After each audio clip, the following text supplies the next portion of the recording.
Today we're taking a look at these MLB matches, which are happening on Monday, August 1st, 2022, and giving you match breakdowns, betting tips and predictions in general on these games.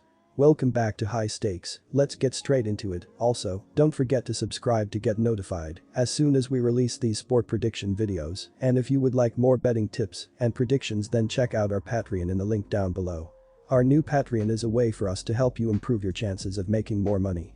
Multiple plans are available for each and every one of you. You can get 30 extra betting picks all the way up to 360 extra betting picks per month. Stop wasting hours of your time searching for bad betting picks that ends up costing you a lot of money. Join the High Stakes Patreon now and get the best betting picks. Going back to our video, we will give you 2 betting picks for each game, a team pick and a total pick based on facts and detailed explanation.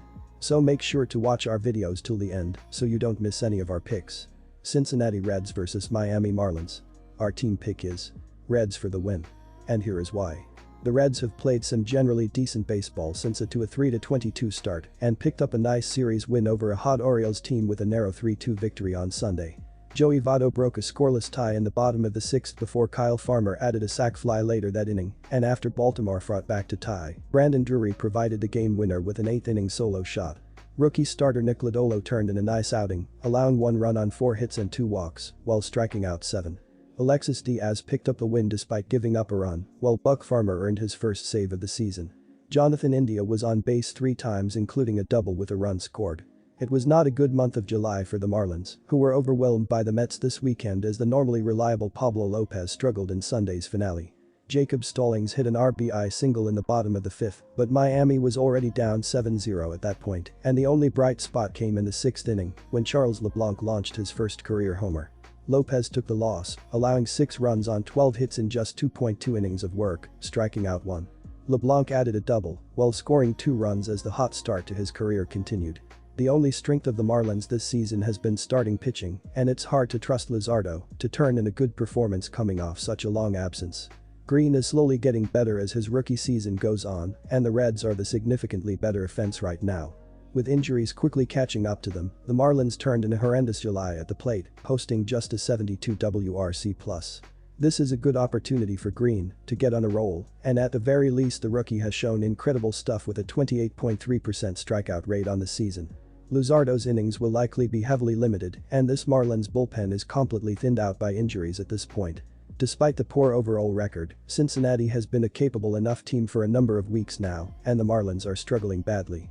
Our total pick is under the total. Both pitching staffs did well throughout the month of July as Cincinnati pitched to a 4.04 ERA in the month, while the Marlins had a 3.84 team ERA. Looking at the last 30 days, both teams have been struggling at getting hits as the Reds are 20th in the majors with a .241 team batting average, while the Marlins are 28th with a .216 batting average over that span. All in all, go with the under to hit in this game. New York Mets vs Washington Nationals. Our team pick is New York Mets minus 1.5 runs. And here is why. The Mets will have Max Scherzer on the hill to begin the series on Monday. Scherzer was dominant in his latest effort, completing 7 shutout innings against a potent Yankees offense, resulting in a no decision in a game the Mets won. The veteran right-hander has dazzled since returning from the injured list, recording a 1.39 ERA this month, and enters with a dazzling 2.09 ERA and a 0.90 WHIP, accompanied by a 6-2 record in 82 innings of work on the season. Scherzer is 2-0 with a 5.03 ERA in 19.2 career innings against his former Nats team. Francisco Lindor has driven in 7 runs along with a decent .742 OPS against the Nationals this season. The 28-year-old shortstop is having an outstanding year, launching 17 big flies with 70 RBIs and a .762 OPS. Lindor is hot, collecting 13 base hits in his last 7 games. Patrick Corbin will make his 22nd start of the season. Corbin was clobbered again in his latest effort, conceding 6 runs on 7 hits in only 0.2 innings and was tagged with another loss.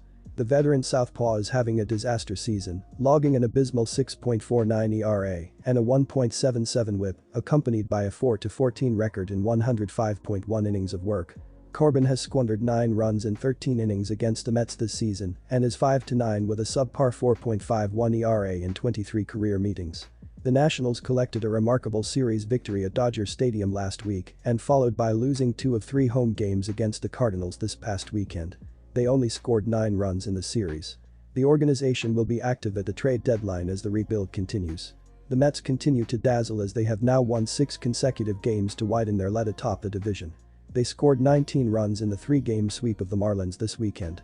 The same can't be said for the Nationals, who are now a whopping 22 games below the .500 mark at home after losing 2 of 3 to the Cards this past weekend. Mets starter Max Scherzer was brilliant in his latest start, where he logged 7 shutout innings against the potent Yankees. The ace is sporting a minuscule 1.39 ERA this month. Nationals starter Patrick Corbin is having a horrible season. He has surrendered 21 runs in his last 4 starts and has logged an 8 ERA this month. Our total pick is over 7.5 runs. And here is why. This is a trickier line to break down because it pits the Mets' potent defense against the Nats' below average one. Ultimately, I expect the Mets to unload on one of the worst staffs in the game and hang a few crooked numbers in this one. New York hung 28 runs on Washington when they last met for a 3-game set. Expect them to pick up where they left off. Despite their weak overall numbers, the presence of Soto and Bell give the Nats the potential to launch one into the seats at a moment's notice and could easily run into a Scherzer mistake. Expect to see enough runs to take the total over this mark. Seattle Mariners vs New York Yankees. Our team pick is Yankees minus 1.5 runs. And here is why. Seattle entered the All-Star break with as much momentum as any team in the MLB, but it has not been able to deal with American League West leading Houston since then. The Mariners have now played 7 games against the Astros in the last 10 days, losing 6 of those contests. They wrapped up a 4-game series on the road with a 3-2 loss in 10 innings on Sunday. Seattle did pick up a 3-game sweep against Texas in between the 7 games against Houston, though, so the Mariners have not completely fallen off track. They are holding on to the second AL wild card spot, but it is a tight race. New York will be looking to put a frustrating loss behind itself when it faces Seattle on Monday night. The Yankees won the first 3 games of their series against Kansas City over the weekend, but they blew a late lead when Royals veteran catcher Salvador Perez connected on a 3-run home run on Sunday. New York also lost a pair of games against the Mets last week, so it has gone just 5-6 in its 11 games since the All-Star break. The Yankees are still 11.5 games ahead of Toronto for first place in the AL East, but they are now tied with the Dodgers for the best record in the majors. Seattle is amid what could be a very special season for a franchise that has the longest postseason drought among the major North American sports leagues. However, the Mariners have struggled to compete with the top teams in baseball, as evidenced by their struggles against Houston since the All-Star break. They are going to run into those same problems against New York, which will be motivated by its frustrating loss on Sunday. The Yankees have won 9 of the last 11 meetings between these teams. They are poised to add another win against a Seattle team that is dealing with some key injuries. Our total pick is under 9 runs. And here is why. The Mariners are averaging 4.06 runs per game and 4.12 runs per game on the road. They average 2.67 runs per game in their last 3 games against the Yankees. With New York giving up 2.92 runs per game at home, the Mariners will be held under their average in this game. The Yankees are averaging 5.34 runs per game and 5.35 runs per game at home. They average 2.67 runs per game in their last 3 games against the Mariners. With Seattle giving up 4.02 runs per game on the road, the Yankees won't score enough runs to push the score over the total. The Mariners and Yankees played under the total in their last 5 meetings.